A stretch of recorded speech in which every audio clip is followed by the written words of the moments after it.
El estado de Nuevo León y en particular la ciudad de Monterrey han estado sufriendo una sequía atroz a lo largo de las últimas semanas.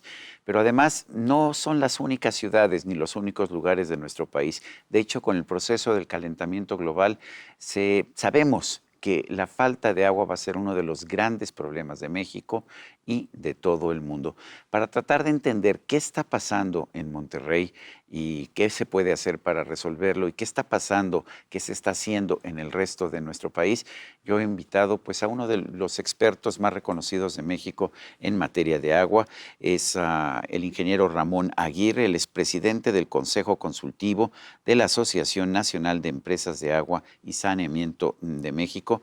Fue director del Sistema de Aguas de la Ciudad de México también. Ramón, en primer lugar, gracias por estar con nosotros. Y déjame preguntarte, durante mucho tiempo nos dijeron que uno de los mejores sistemas de agua, de manejo de agua urbano en nuestro país estaba en Monterrey. Sin embargo, estamos viendo estos problemas en Monterrey. ¿Qué pasó? ¿Por qué están ocurriendo? Bueno, gracias por la entrevista, Sergio. Sí. Pero bueno, lo que pasa con Monterrey es que depende de aguas superficiales. La mitad del suministro de agua de Monterrey depende de aguas superficiales y las aguas subterráneas, que es de donde se abastece la gran mayoría de las ciudades importantes del país, tienen un almacenamiento muy grande y no dependen de la lluvia. En cambio, las aguas superficiales, las presas, si no llueve, pues no tienen agua. Se te vienen temporadas de falta de agua, de sequía, varios años secos, y entonces poco a poco se empiezan a agotar las presas hasta que llega el momento donde te quedas sin la mitad, prácticamente sin la mitad del agua. Entonces es un tema que tiene que ver con la climatología, teniendo claro que el país se divide en dos. Tenemos la parte sur, el sureste, donde Gran cantidad de agua. llueve el 67% del agua, y por otra parte tenemos el 33% del agua en el resto del país, donde vive el 77% de la población. Entonces, ahí hay un tema complicado porque, por un lado, las ciudades que se abastecen a través de pozos no tienen los problemas como Monterrey, pero se están agotando las fuentes de El abastecimiento, acuífero, claro. están agotando los acuíferos, y en el caso de depender de las aguas superficiales, pues ya vimos el problema en Monterrey. ¿Qué se tendría que haber hecho en Monterrey? Porque tengo entendido que se está terminando una nueva presa. No sé si esto resuelve el problema o hay que ir a aguas profundas. ¿Qué habría que hacer? Mira, en su oportunidad, hace unos 6 años, a mí me preguntaron que qué opinaba de la cancelación del proyecto de Monterrey 6, que era llevar agua del Pánuco. El Pánuco tiene agua más que suficiente para abastecer a Monterrey a pesar de una sequía. Yo opiné que, a reserva del problema que había de quién ganó la licitación y cómo la ganó, que ese proyecto se tenía que llevar a cabo. Es el proyecto del Pánuco, El sí proyecto del era. Pánuco. Porque también hay gente que no le gusta esto de desviar o de llevar agua de un lugar lejano a otro Pues lugar. no hay de otra sopa. El sistema Cutzamala que Así abastece es. al Valle de México es un trasvase enorme. De hecho, la mayor parte de las ciudades grandes, pues la fuente cercana la tienen agotada, y las que no requieren llevar agua de fuera es que están agotando su acuífero. Entonces es un tema donde necesariamente, cuando tú dependes de aguas superficiales, debes de buscar fuentes de sobra para poder enfrentar una sequía. Si se hubiera hecho el proyecto Monterrey 6 hace 6 años, que se canceló, ahorita Monterrey no estaría padeciendo ese problema. ¿En este momento buscarías revivir ese proyecto que sería a largo plazo o buscarías hacer pozos en Monterrey? Es que el problema que tiene Monterrey, los pozos de mina, de la Huasteca, ya están agotados. De hecho, Monterrey se empezó a abastecer a través de pozos, de fuentes subterráneas, y cuando ya teníamos claro que no se podía sacar más agua de esas fuentes, fue cuando se empezaron a construir. Primero Cerro Prieto, bueno, primero estuvo La Boca, después estuvo Cerro Prieto, después se hizo el Cuchillo, y esas 3 presas son las que vinieron haciendo las fuentes de abastecimiento, las últimas que se hicieron para Monterrey. Ahorita el hecho que se esté perforando pozos es para sacarle agua que está almacenada y que está claro que se está sobreexplotando, se está sacando más volumen del que es su recarga. Entonces aquí el gran reto, no solo para Monterrey, sino para la mayor parte de las ciudades del país, es qué vamos a hacer en el siglo XXII, a los que les toque resolverlo, cuando las fuentes que ahorita abastecen a Zacatecas, a Durango, a Chihuahua, a Ciudad Juárez, a la Ciudad de México, a Toluca, a la gran mayoría, a todos, a la gran mayoría, el 70% de la población depende de acuíferos. Y son acuíferos enormes, pero que estamos agotando. El presidente de la República dijo en una mañanera que el problema era que las grandes empresas se acababan el agua. Pero si veo el uso del agua en Nuevo León, y me parece que es bastante similar en el resto del país, el 70% es para uso agrícola, un 25% es para abastecimiento urbano y solamente un 5% para industria o para empresas. Siendo esto, ¿sería el problema de las empresas o más bien tenemos que buscar una forma distinta de usar el agua, por ejemplo, en la agricultura? Mira, hay un gran reto. Nosotros debemos tener claro que México como país, el tema del clima es un problema. Ujú. Que lo hemos resuelto Somos áridos, de áridos a semiáridos a áridos en dos en el, terceras partes. en el 77%, donde vive el 77% de la población. Entonces, ¿cómo se resolvió? Se encontró en el siglo XX la solución de los acuíferos, se encontró que son unos grandes almacenamientos que estuvieron juntando agua durante cientos o miles de años y se la estamos sacando en una centuria. Entonces, así se resolvió, pero la realidad es que el Esa no es problema la solución de largo plazo. no es la solución de largo plazo, no es sustentable.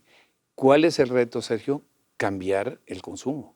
Porque no solo desde voltear a ver la oferta, desde, oye, bueno, ¿cómo está la demanda? Claro. La demanda no está controlada. Tenemos una demanda que no obedece a la realidad de nuestro país.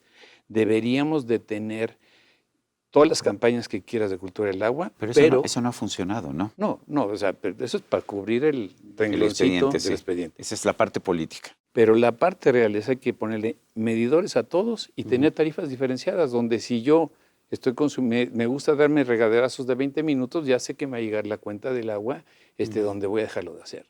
Entonces, ahí hay un asunto donde el mejor cuidador del agua es el bolsillo, y en México no tenemos O sea, tarifas tener precios más realistas, porque también tengo entendido que en buena parte del país, lo que los consumidores pagamos por el agua no te cubre el costo real de obtener el agua, de entubarla, de llevarla a su destino, de limpiarla, todo eso. ¿Tendríamos que tener tarifas realistas?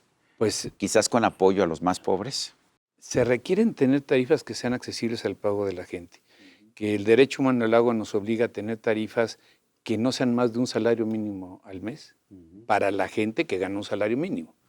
Y bueno, esa tarifa que obedezca a un consumo también razonable, porque no se trata de que tenga una tarifa de un salario mínimo para que consumas lo que consumas.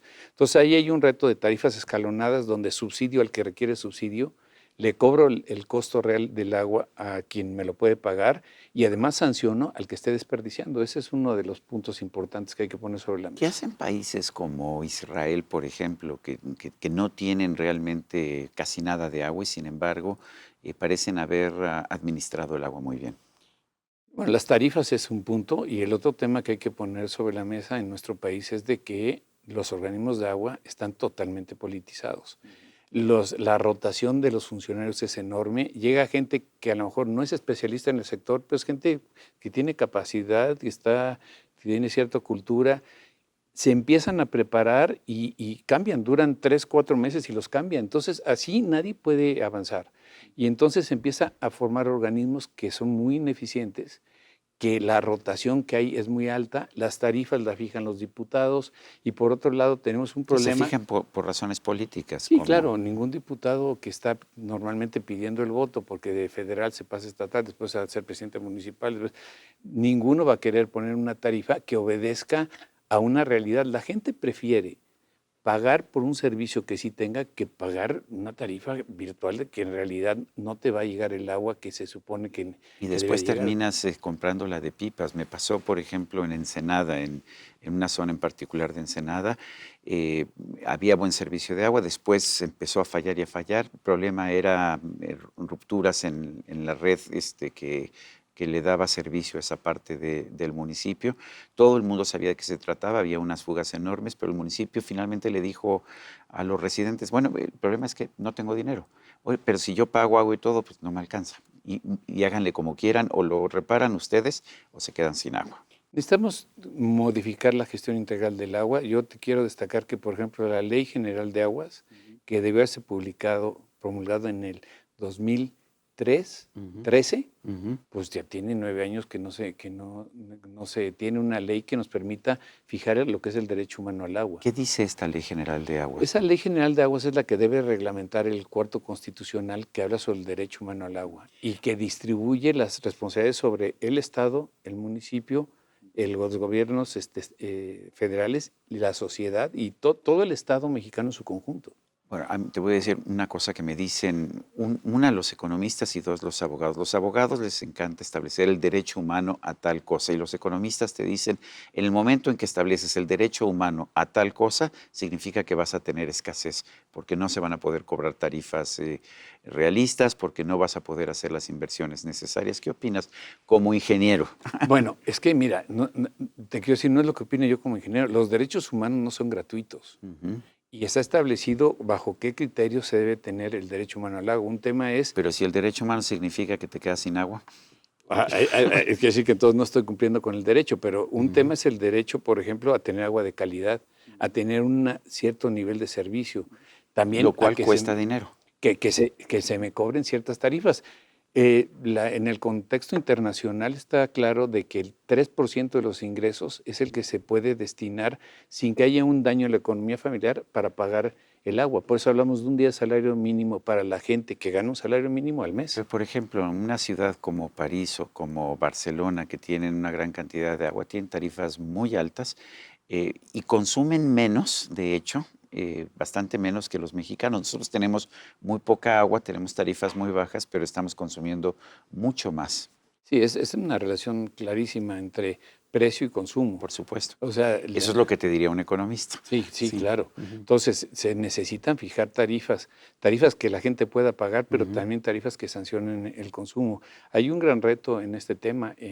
Todo este tema del agua involucra, por ejemplo, los aspectos legales, decía el tema constitucional. Necesitamos reformar la ley de aguas nacionales. Ya no puede ser que se estén renovando las concesiones sobre la extracción de agua del subsuelo de manera eterna, cuando sabemos que Déjame está ir siendo a sobreexplotado. Nuevo León, por ejemplo. Por una parte tienes a la ciudad de Monterrey sin agua, por otra parte se sigue haciendo riego a la antigua, riego de cubrir toda la zona de cultivo, por ejemplo, para los cítricos, para las naranjas allá en Nuevo León, porque además lo que te dicen los agricultores, si no uso el agua, la pierdo, me la Sí, quito. sí, por cómo está la ley de aguas nacionales. Entonces, hay que empezar a meternos a cuestiones que antes no se deberían de haber, no se requerían, pero que ahora ya es indispensable porque el gran reto es cómo resolvemos problemas de ahorita, como es el caso de Monterrey, Ujú, y cómo vamos a resolver. Bueno, Monterrey es uno, se va a venir ujú. como en efecto dominó muchas más ciudades con problemas.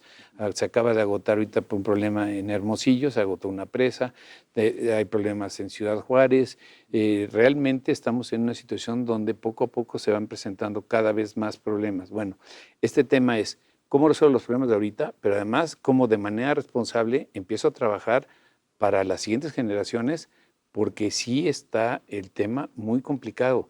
Si agotamos los acuíferos de manera irresponsable, en vez de buscar soluciones de sacar menos agua, de traer agua de otras fuentes, etcétera, yo quiero ver cómo se va a resolver el problema en el siglo XXII.